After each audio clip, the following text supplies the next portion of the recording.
security, health, and other issues in the community, because Jesus addresses a person in totality, not the heart without the mind. And today we were in Ibabi University, and we had a lengthy sharing and talk about the need for us to go and be open.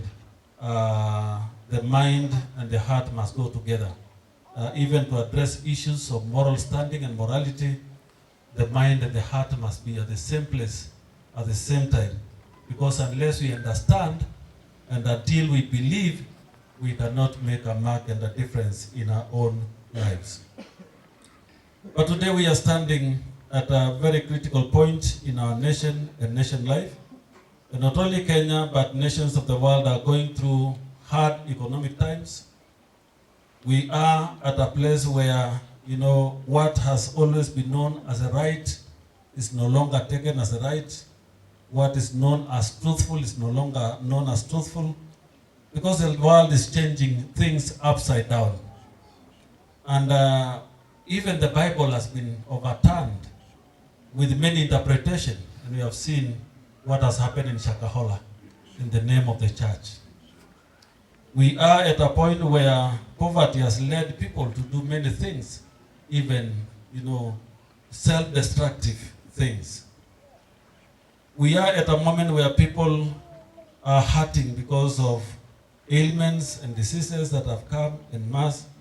We have just come out of COVID-19, which shook the whole world and grounded every plane. And emerging from that, we, even here in Kenya, go through many other challenges, political challenges. We came from an election year and we don't know how to conclude elections in Kenya. We finish and we begin immediately. And Governor, this is not just typical of this year, that's how Kenya is. We vote and then we begin immediately. And it has become part of us. I even want to urge you to stop giving people handouts, because they will never thrive in handouts. They can only thrive when they are taught how to cultivate and grow their own food. That's what satisfies. Actually, the little things we give doesn't satisfy. They create more urge of wanting more, which will not give us solutions to the problems affecting us today. We are at a moment where people don't know themselves anymore.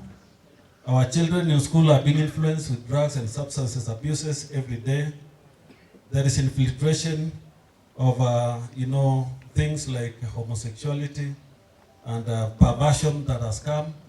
And when I was speaking to the students in the university, we are at that moment when, people want to be recognized and be great by being weird. And actually, anybody who wants to be recognized and noticed has to be weird. That's why my father and friend, before Wakoli, says, saa zingine ni wazimu. Because people have to be weird for them to be great. And that's what all these perversions are coming, because people want to do something just weird for them to be noticed and to be identified. I keep on quoting a lady I read a book. She's a Muslim who was raised in the West, talking about her country. She's from Turkey. And she says, her book is How to Lose a Country. And she says you don't lose a country easily through external aggression or even through civil war. But the easiest way to lose a country is to create a narrative that normalizes wrongdoing and make evil to look like heroism, and remove shame and guilt from what is bad. And when it is all normal, we destroy and we crash. Society crashes when we lose our moral standing. That is what everything around us is trying to do. If you go to our social media accounts of our young people, you get all these hashtags, my dress, my choice, ifikia wasasi, their nude photos. And all these things are happening in the name of looking great and unique and special in one way.